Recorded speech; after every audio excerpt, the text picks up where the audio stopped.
CND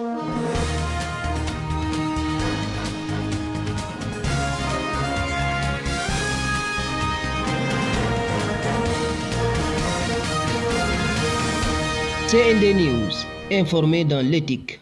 Car les rapports entre nations sont des rapports de force. Car les rapports entre nations sont des rapports de force.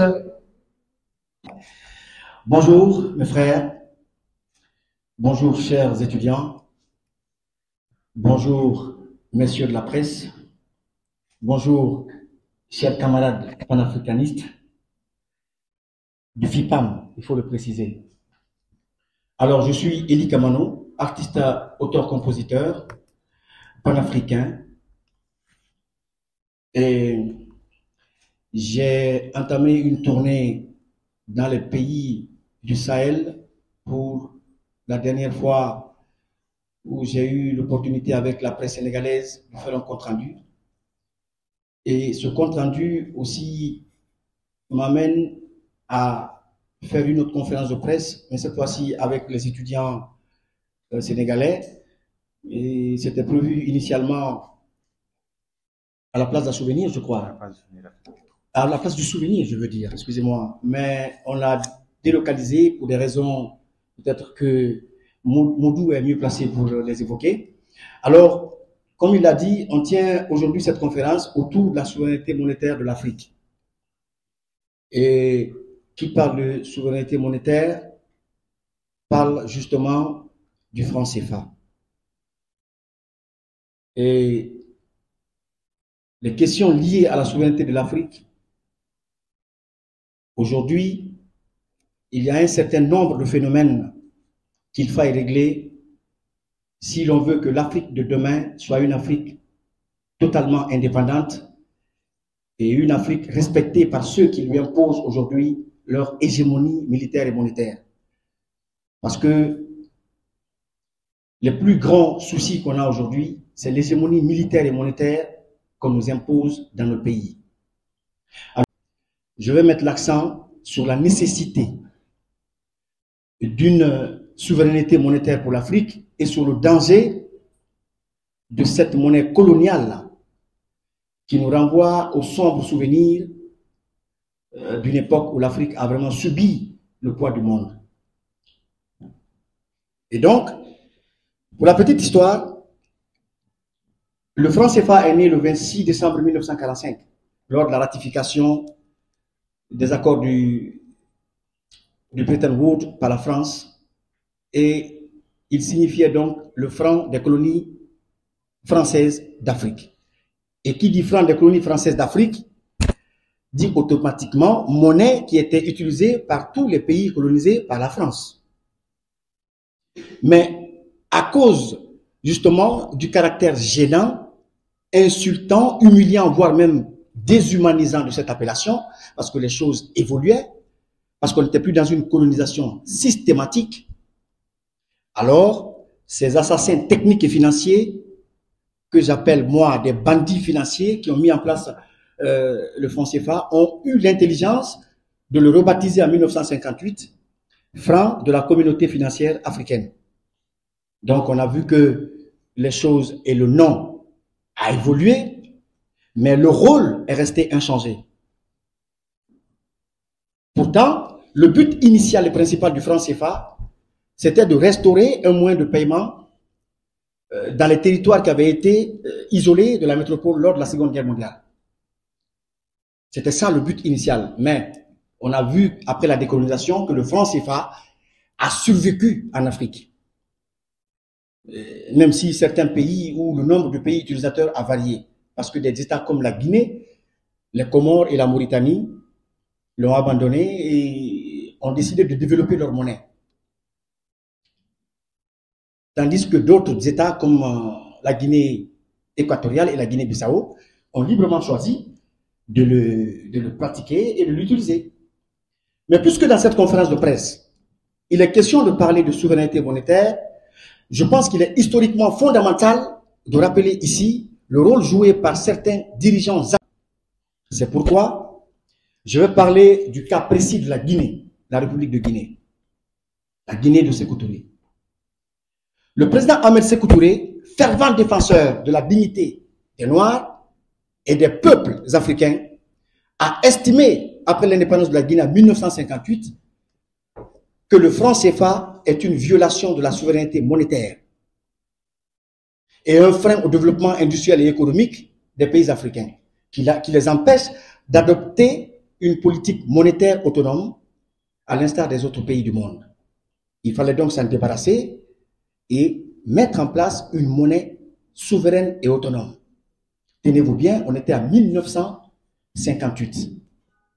Ça veut dire que l'Afrique comptait en ce moment des dirigeants, des leaders qui militaient pour un dégagisme du franc CFA en faveur de la création d'une monnaie autonome et souveraine pour l'Afrique.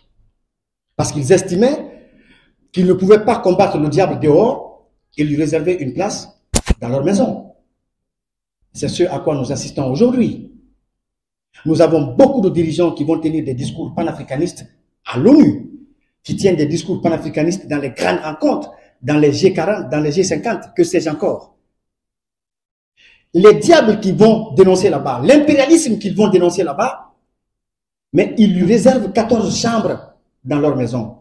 Je veux parler des 14 pays qui utilisent bien sûr le franc CFA. Donc, à cause justement de ce double affront engagé par le président Ahmed Sékou Touré contre les intérêts de la France, je veux parler ici de son non à la communauté française proposée par le général de Gaulle en 1958 et de la suppression du franc CFA dans notre pays en Guinée, plusieurs complots, je dis bien plusieurs complots ourdis depuis la France pour éliminer physiquement le père de la révolution guinéenne, afin de donner un exemple à tout président qui essaierait de torpiller ou de phagocyter les intérêts de la France en Afrique, ont été déjoués par les services de renseignement français et guinéens. Tous, un à un, y compris l'opération Persil. Je ne sais pas si vous savez ce que c'est que l'opération Persil. Pour ceux d'entre vous qui ne le savent pas, l'opération Persil était une opération secrète menée en 1959 par le gouvernement français dans le but de déstabiliser le nouveau gouvernement du président Ahmed Sékou Touré pour son rejet du franc CFA et pour son refus du franc CFA. Tout simplement, s'il te plaît. C'est-à-dire, une opération est montée spécifiquement, une opération est baptisée Opération Persil pour aller assassiner un dirigeant africain souverain dans son pays parce qu'il a tout simplement remplacé le franc CFA par une monnaie locale qu'on appelle le cili guinéen. Et nous, on pensait qu'après la colonisation, c'est les pays africains qui devaient courir ou qui allaient courir après le franc CFA à cause de ses bienfaits et de ses avantages. Mais nous constatons malheureusement que c'est le franc CFA, baïonnette et fusil en main, qui court après nous pour nous imposer son diktat. Et puisqu'ils n'ont pas réussi à l'éliminer physiquement, il fallait trouver le moyen d'affaiblir et de saboter cette nouvelle monnaie guinéenne pour empêcher son succès auprès des autres pays qui sont restés ou qui étaient restés dans la zone CFA. Parce que laisser cette monnaie guinéenne prospérer ou prendre de l'envol allait démontrer l'échec du franc CFA. Il fallait donc la déprécier, la dévaloriser, la dévaluer afin de provoquer une crise brutale dans son pays. Une crise qui allait provoquer des mouvements insurrectionnels contre son régime, chose qui allait peut-être l'amener à commettre l'irréparable. Telles étaient les intentions de la France en Guinée. Mais ils n'ont pas réussi.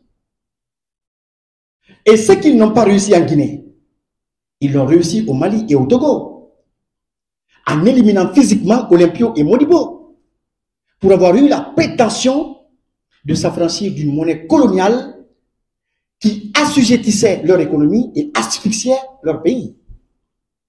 Voilà pourquoi le franc CFA a été maintenu, eux, dans leur pays.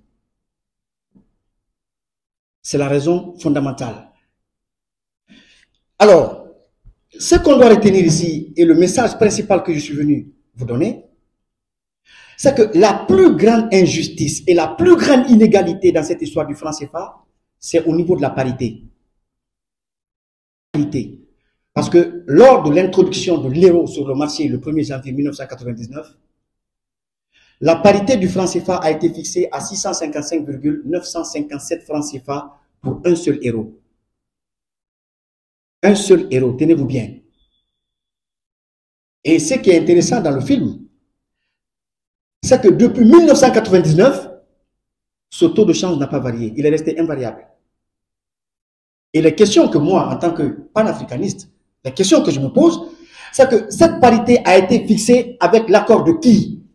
Ils ont demandé l'avis de qui et le consentement de qui pour fixer ou pour imposer une parité au taux invariable sur une monnaie que les pays africains doivent utiliser. C'est ça. Alors je me dis, est-ce que ce n'est pas avec la complicité de certains dirigeants africains, partisans du moindre effort, qui refusent systématiquement aujourd'hui de s'affranchir de cette monnaie coloniale qui les procure avantages et intérêts directs au détriment de l'économie de leur pays, de l'Afrique, qui fait que ce système persiste et perdure? Moi, je dirais oui, c'est avec leur complicité. C'est avec leur complicité. Parce que c'est des gens qui vont combattre le diable dehors pendant que le diable occupe toute une place dans leur maison. Et je ne sais pas si vous le savez, cette monnaie est imprimée par la Banque de France, plus précisément à Chamelières. Et le Trésor français se charge de fournir la quantité qu'il veut, de nous prêter à nous notre propre argent au taux qu'il veut et de l'investir sans notre consentement là où il veut. C'est de ça qu'il s'agit. Puisque la parité est fixe et le taux de change ne varie pas, tous les pays africains utilisateurs du franc CFA sont condamnés à l'échec. Ils ne peuvent pas se développer parce qu'ils produisent beaucoup et rentabilisent peu. Ils ne peuvent pas s'affranchir, ils ne peuvent pas se développer parce que ce n'est pas eux qui ont fixé le taux, ce n'est pas eux qui ont fixé la parité. C'est là aussi le souci.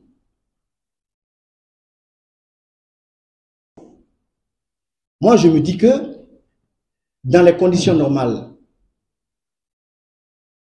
on doit tous, dans un esprit commun, comprendre la nécessité aujourd'hui de se battre pour amener nos dirigeants à changer de comportement vis-à-vis de cette monnaie démoniaque, coloniale et impérialiste.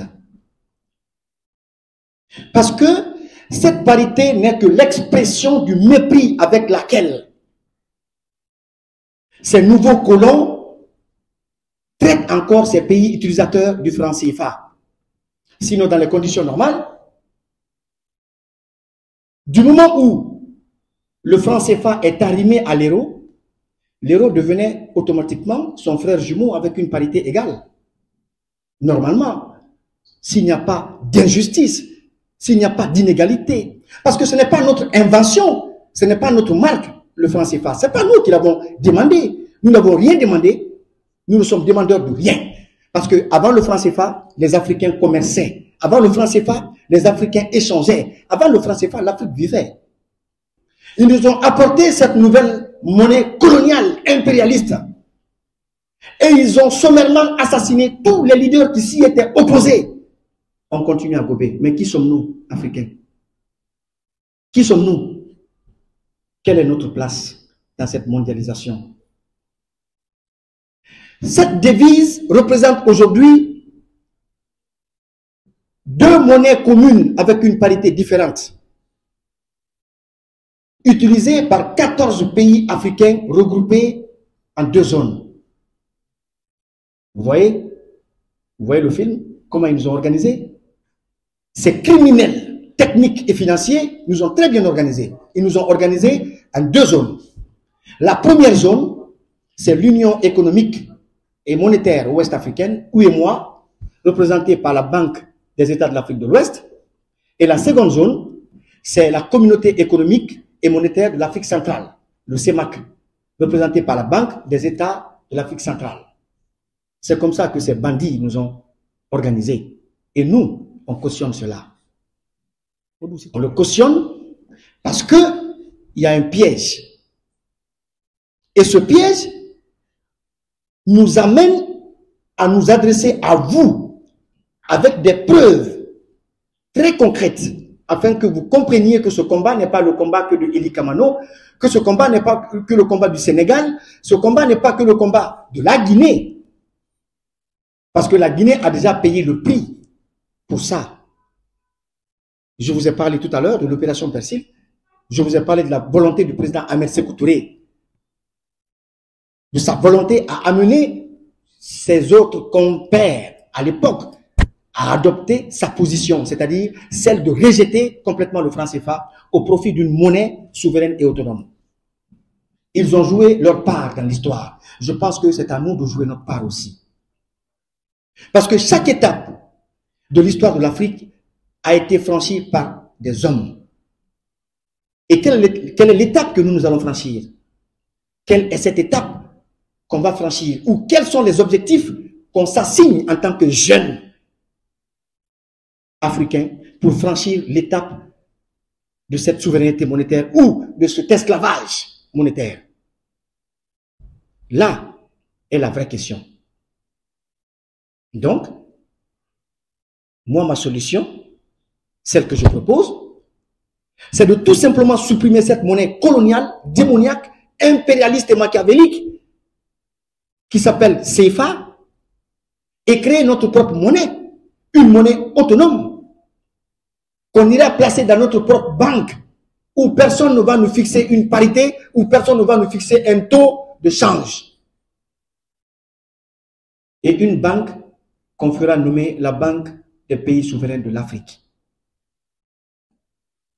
Je pense que avec de telles initiatives, avec un tel engagement, la jeunesse peut amener, parce que je le disais lors de la conférence de presse précédente, dans les années 60, c'est les dirigeants, c'est quelques dirigeants conscients et éclairés qui ont conduit les peuples africains, les masses africaines vers les indépendances ou ce semblant d'indépendance.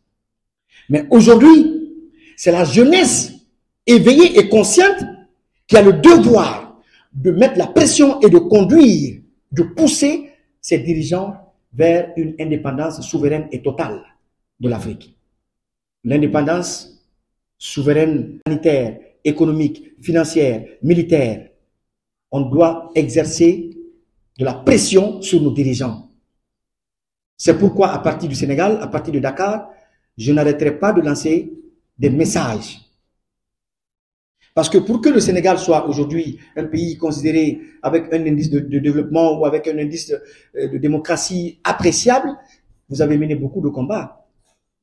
Avant vous, il y a des gens qui ont mené et qui ont payé de leur vie pour que vous soyez à ce niveau aujourd'hui. Donc, ne pensez pas que ça a été facile. Pour que les Noirs, aujourd'hui aux États-Unis, puissent monter dans le bus, s'asseoir sans être discriminés, il a fallu que les Martin Luther King payent de leur vie. Il a fallu que les Malcolm X payent de leur vie. Il a fallu que beaucoup de leaders noirs aux États-Unis payent de leur vie. Qu'est-ce que nous attendons, nous, pour jouer notre part, notre rôle dans notre histoire? Personne ne viendra sauver l'Afrique à notre place. Je le dis et je le répète. Le combat du franc CFA, il nous incombe à nous jeunes Africains de nous lever et de demander des comptes à nos dirigeants et de leur dire de faire en sorte que l'Afrique adopte désormais sa propre monnaie. Ça nous permettra de vivre libre et ça nous permettra de vivre digne. Merci beaucoup. Donc, la communauté économique africaine en deux zones, à savoir la communauté économique des États de l'Afrique de l'Ouest, qui est la première zone, et la communauté économique de l'Afrique centrale. Vous voyez. Alors, quel est en ce moment le rôle de la jeunesse que nous sommes face à cette situation? Quel est le rôle que la jeunesse vraiment s'assigne? Il a pensé, entre autres solutions proposées, qu'il fallait que l'Afrique sache prendre ses responsabilités et que la jeunesse prenne ses responsabilités pour aller vers progressivement la création de la banque des pays souverains de l'Afrique.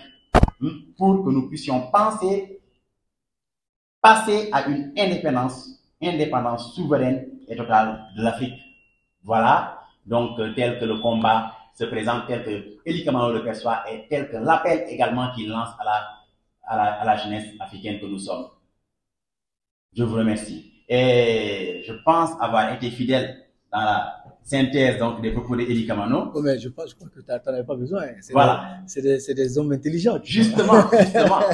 Donc, c'est avec ces propos, vraiment, que Eli Kamano, vraiment, donc maintenant, lance vraiment l'appel à la jeunesse et à la presse ici présente pour que là, les échanges, donc les échanges ouverts puissent se faire. Nous allons procéder ainsi. Si vous voulez donc prendre la parole pour poser la question, il va falloir que vous présentiez, que vous dites qui vous êtes, de quel organe de presse vous êtes, et que vous puissiez passer donc à la question. Il en est de même pour les étudiants également. Dites qui vous êtes et dites votre niveau d'études, dans quelle université vous êtes, et posez donc la question. Je vous remercie. La parole est à qui voudrait la prendre. Monétaire de l'Afrique et de la dépendance monétaire de l'Afrique. Tout à l'heure, dans mon exposé, je vous disais que cette monnaie, cette devise était deux monnaies communes et avec une double parité. Ça veut dire qu'aujourd'hui, le franc CFA est sur le dos de l'euro avec une parité que nous connaissons avec un taux de change, je l'ai dit tout à l'heure, qui ne varie pas. Alors, ce qui m'amène à demander aux uns et aux autres à mettre la pression à la jeunesse africaine, à mettre de la pression sur nos dirigeants afin de quitter ces zones de l'UEMOA et de CEMAC, c'est-à-dire ces zones organisées par ces bandits techniques et financiers, c'est parce que tout simplement, c'est une suite de la colonisation. C'est la suite logique de la colonisation. Parce que dans mon speech, et si vous vous souvenez, si vous vous rappelez tout à l'heure, j'ai dit que après la décolonisation, le franc CFA a survécu en Afrique.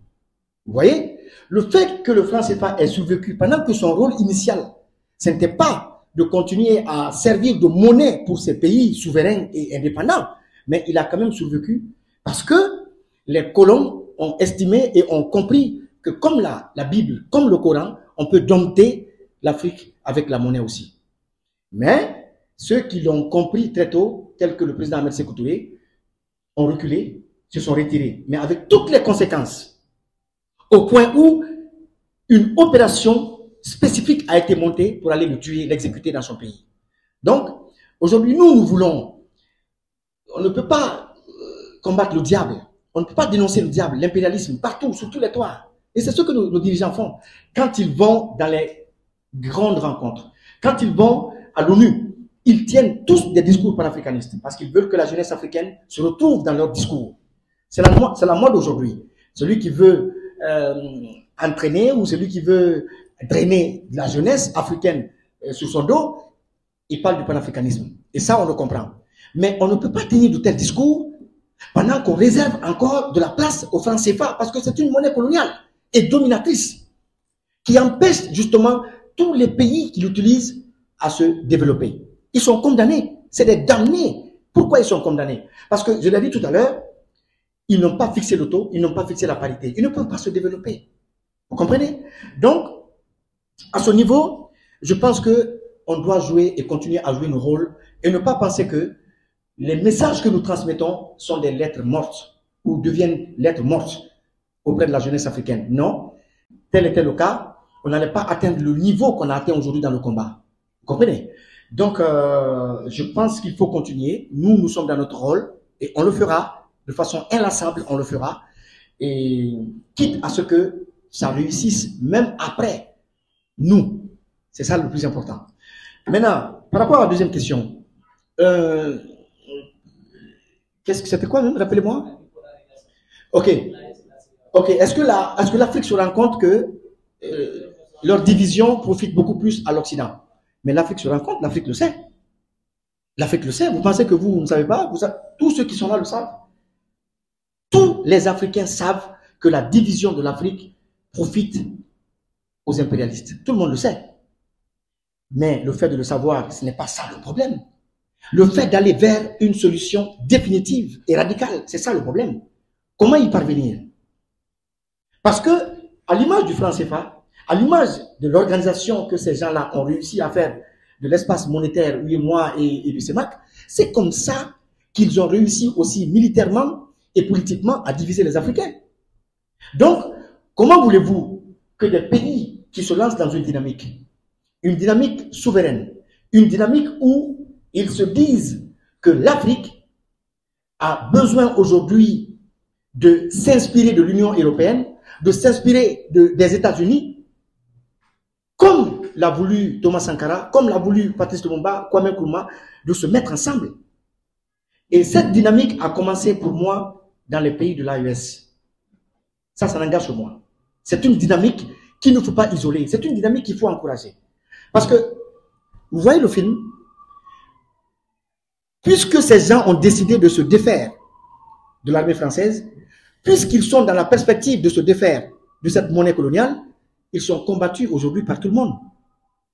C'est ce que nos frères africains, c'est ce que nos présidents africains, nos dirigeants africains doivent intégrer afin de faire un bloc. Parce que le monde aujourd'hui évolue en bloc. Aucun pays n'évolue en vase close. C'est pas possible. Vous comprenez? La Russie, on dit la fédération de Russie. Vous comprenez? Aujourd'hui, la Chine est dans une fédération. Le Brésil se met dans une... Ils vont faire le BRICS. L'Union européenne, c'est une fédération. L'OTAN, c'est une fédération. Les États-Unis, c'est une fédération. C'est pas un pays. Aucun pays aujourd'hui ne peut mener une guerre parce qu'il n'y a pas de pays aujourd'hui dans le monde. C'est des micro-États. Il n'y a pas de pays. Il n'y a aucune puissance aujourd'hui face à une fédération. Il n'y en a pas. Donc voilà pourquoi ceux de l'AES doivent être encouragés.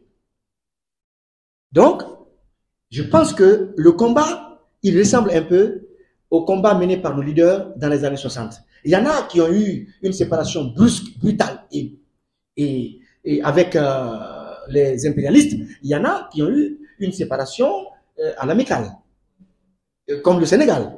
Vous comprenez? Et donc, je pense qu'à ce niveau, les Africains le savent, ils en sont conscients parfaitement, mais les voies et moyens à utiliser pour y arriver, je pense que c'est là qu'il y a problème. Parce que les Blancs, les impérialistes, ils jouiront de tous les moyens, que ce soit les moyens d'infiltration, que ce soit les moyens militaires, que ce soit les moyens culturels, que ce soit les moyens monétaires, sécuritaires, ils jouiront de tous les moyens pour empêcher l'Afrique de s'unir. La dernière question, vous dites que je taquine souvent Mamadi Doumbouya et chaque fois que je fais des sorties médiatiques. Alors, et pourquoi je le soutiens, je soutiens ceux de l'AES contrairement à lui. Alors, je suis guinéen, je ne crois pas qu'il y a un pays ou qu'il y ait un pays en Afrique que j'aime plus que la Guinée. Je ne crois pas. Je ne peux pas vendre la Guinée, je ne peux pas vilipender mon pays, je ne peux pas ternir l'image de mon pays si les dirigeants sont en adéquation avec les intentions qui les ont animés quand ils sont arrivés au pouvoir. Vous savez, Mamadi Doumbouya, c'est un ami à moi. Lorsqu'il est arrivé au pouvoir, je fus un des premiers artistes, pour ne pas dire le premier artiste, qu'il a appelé et avec qui il a discuté de l'avenir de la Guinée et de la conduite de la transition. J'avais été très clair. Je lui avais dit que je ne pouvais pas l'accompagner, mais lui et moi, qu'on allait se mettre ensemble pour aider la Guinée à sortir de ce gouffre. On était parti avec de très belles intentions, je peux vous l'assurer. Il était pressé d'organiser des élections et de quitter le pouvoir. Mais, vous savez, la Guinée est un pays où le mensonge est né, il a été entretenu, il a grandi. La Guinée. Parce que ceux qui sont aujourd'hui autour de Mamadi Doumbouya, c'est des personnes qui ont fini, parce que c'est des bandits intellectuels, très rusés, qui ont fait de grandes études en Europe, en Occident, sauf que le but principal de leurs études consiste à trahir leur pays. Parce que le plus grand obstacle de la Guinée aujourd'hui, c'est son élite intellectuelle. Un militaire qui vient, qui met brusquement fin à un régime civil, qui bâillonnait son peuple. Un régime qui avait forcé un troisième mandat au prix de la vie de plusieurs Guinéens. Vous êtes de la presse, vous avez dû suivre ce qui s'est passé lors des élections législatives où le président Alpha Condé, présidentiel, où il a forcé le troisième mandat. Les Guinéens sont morts. C'est au regard de toutes ces activités, de tous ces événements que le président Mamadi Doumbouya a pris, d'après son discours, je le prends au mot, a pris l'engagement de mettre fin au régime de M. Alpha Condé. Et nous étions justement dans l'euphorie parce qu'on se disait que fini la dictature, fini la confiscation des libertés fondamentales, mais ceux qui sont venus pour lutter contre la dictature, lutter contre la confiscation des libertés fondamentales sont les premiers qui ont fermé les médias sur nous. Ils ont fermé les médias. Tous les médias qui n'étaient pas dans leur esprit, ils les ont fermés. Ils ont établi 10 points sur lesquels la transition guinéenne allait se dérouler. On a gobé cela. Mais les 10 points ont été violés point par point. Ils ont commis au vu et au su des Guinéens un parjure parce qu'ils ont mis la main sur le Coran et la Bible en jurant devant Dieu et les hommes qu'ils allaient respecter le délai de la transition et qu'aucun membre de la transition, ni lui, ni les membres du CNT, personne n'allait être éligible après la transition. Mais aujourd'hui, il vide les caisses de l'État pour aller déjà faire sa campagne à l'intérieur du pays. Guinéen. Vous voyez l'affaire ou pas? La Guinée est un pays qui ne connaît pas de guerre. Notre territoire n'est pas occupé, ni à Zérékoré, ni à Lola, ni à Mamou, ni à Boké. Il n'y a pas de terroristes sur notre territoire. On n'est pas en guerre. On est en guerre avec nous-mêmes. On est en guerre avec personne. Mais les pays du Sahel, ils sont en guerre. Il ne faut pas l'oublier. Des séparatistes sont formés. Des terroristes sont équipés par des impérialistes français et ukrainiens pour aller tuer des populations paisibles dans ces villes. Et comment voulez-vous qu'après la légitimité obtenue par ces présidents à travers les mouvements de soutien de leur peuple, comment voulez-vous que je ne les soutienne pas? Ce n'est pas le même cas. Ce n'est pas la même chose.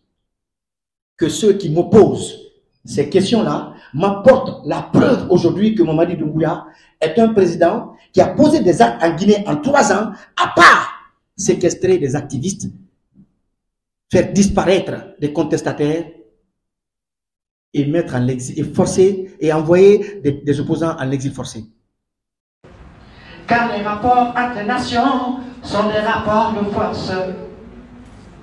Dans cette mondialisation où l'Afrique n'a pas d'identité, je me demande si elle réalise sa vulnérabilité. Oh, Mama Africa. Mais chantez. Africa, mon ami. Ah, merci beaucoup.